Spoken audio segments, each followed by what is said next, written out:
Y vamos con la colaboración de este día, 3 minutos de cambio climático con Carlos Álvarez Flores. Carlos, te saludo con mucho gusto. ¿Cómo estás? Buena tarde. Muy buenas tardes, Mónica, a ti y a todo tu auditorio. Bueno, una disculpa por no poder estar ahí presencialmente en el estudio, pero bueno, aprovecho mi tiempo. Claro.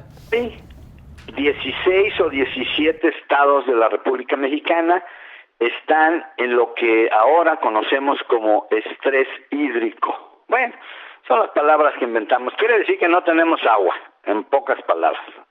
Es que no llueve, es que el río, exactamente, es que durante 40 años no hicimos nada. El uso donde más se desperdicia el agua es en el uso agrícola. 1583, si mal no recuerdo, 1583 metros cúbicos por segundo. Y de esos, el 57% se desperdicia.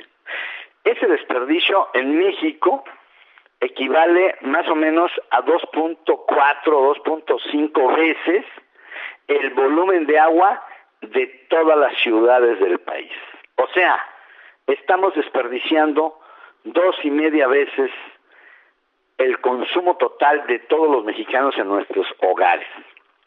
La industria usa menos, estamos hablando de 8, 10, 11 o 12%, dependiendo del tipo de región, y en realidad ellos tampoco han hecho nada. Entonces, los municipios, o sea, los ayuntamientos, que tienen la responsabilidad de formar estos organismos operadores municipales de agua potable, aunque aquí en Querétaro hay una excepción, ¿verdad?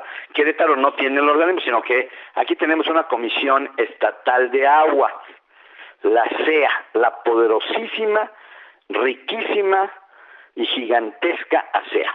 Bueno, el problema es que en el campo ya debimos haber instrumentado desde hace 50 años, bueno, 40 pues, bueno, 30. Desde hace 30 años se tenía que haber instalado, instrumentado el riego por goteo allá en el campo, que es donde se tira más agua. Estamos tirando 145,000 millones de metros cúbicos de agua al año, y esa es una cifra enorme. Entonces no tenemos perdón, ¿sí? Es una mala noticia que estemos desperdiciando tanta agua que podría ser para abastecer sobradamente a la industria y a todo el uso urbano. También las termoeléctricas y Pemex usan agua, que no es poca, pero bueno, ese no lo quiero considerar ahora. Lo que sí debo decir es que no hay riego por goteo, malo.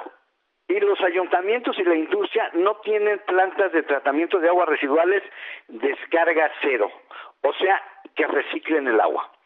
Tampoco aprovechamos el agua de lluvia. El 73% de la que llueve se evapora y solamente un 4% se agrega a los acuíferos, recarga los acuíferos. De manera pues que estamos así encaminados a seguir sufriendo escasez de agua.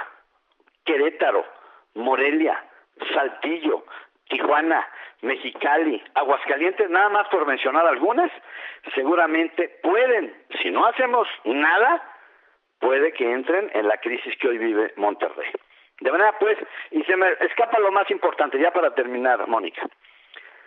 Las fábricas de agua son los bosques. Entonces, en la medida en que nosotros no reforestemos y no recuperemos suelos erosionados, pues estamos destinados a quedarnos sin agua en los próximos 5, 10, 15 o 20 años. Que eso pasa rapidito. De manera que es un exhorto a que nuestros gobiernos, nuestros empresarios, se pongan a trabajar para que corrijamos todo este desperdicio. Ese es mi comentario, Mónica. Muy buenas tardes a ti y a todo tu auditorio. Gracias, Carlos. Buenas tardes. Oye, nada más haciendo así un breve resumen, porque finalmente las grandes acciones se hacen de la contribución de todos. Sí. Si hacemos un breve resumen, ¿qué tendrían que hacer los agricultores? ¿Qué tendríamos que hacer los ciudadanos en casa? ¿Qué tendrían que hacer las empresas? Los grandes sectores de la sociedad. ¿Cuáles crees que son las acciones fundamentales? Primero, crear una nueva ley que sustituya a la Ley de Aguas Nacionales, porque esa ley no responde a estas exigencias del siglo XXI. O sea, es una ley vieja que no contempla esto. Y yo diría que fuera obligación de ley para los productores del campo instalar los sistemas de riego por goteo.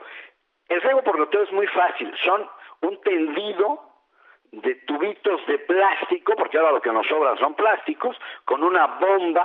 Vamos a hablar de 1 hectárea, para tenerlo claro.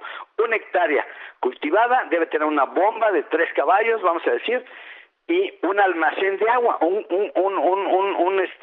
aljibe, vamos a decir, y de ahí se bombea por unos tubos iniciales, que serían los más grandes, de 1 pulgada, más o menos. Después, ese tubo de pulgada que puede atravesar, ¿verdad?, de un lado a otro la hectárea, después de ahí salen otros tubitos más chiquitos que van exactamente alineados a donde está la planta, el producto agrícola. Todas las plantas que sembramos para producirlas en el campo tienen una distancia entre, vamos a hablar del maíz, entre cada planta de maíz hay una distancia. Bueno, pues en todos los casos, ¿verdad?, aunque sean jitomates y cebollas, todo, simplemente ese tubito, el más chico, ya con un diámetro menor, se pone directamente que caiga en la raíz de ese producto agrícola. Con eso cuesta, ¿cuánto? 50, 60, 70 u 80 mil pesos por hectárea, pero no importa, el gobierno tiene que apoyar esta acción. ¿Por qué? Porque es más caro no tener agua, por supuesto. Entonces, si hiciéramos eso, en los próximos 5 años, vamos a dar 5 años, ¿verdad?, lo que no se puede hacer en 5 minutos, bueno, pues habrá que apoyar a muchos que no tienen esos 50, 60 u 80 mil pesos, pero se tiene que hacer para que entonces liberemos esos 145 mil millones de metros cúbicos, que es muchísima agua. Y en el caso de los empresarios igual, ya tenemos unas normas oficiales mexicanas, pero no son para reciclar el agua. Tenemos que instalar plantas de tratamiento de aguas residuales modernas que le quiten todos los contaminantes al agua para que pueda ser reusada.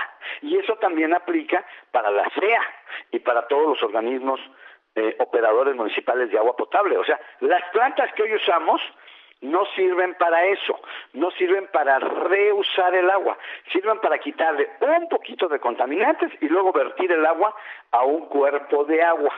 Entonces necesitamos estas nuevas plantas. Nosotros, ¿qué podemos hacer nosotros? Bueno, pues tenemos que entender que debemos ser más eficientes, más inteligentes y no desperdiciar el agua. Ese es un tema de conciencia y de educación. Sin duda, Carlos. El gobierno y los gobiernos tienen que hacer campañas de concientización permanente. Igual que la campaña de reforestación debe ser, a mi juicio, permanente. Bien, no pues muchas gracias, Carlos. Bueno. Te agradezco muchísimo, Carlos. Carlos Álvarez Flores. Un gusto saludarte.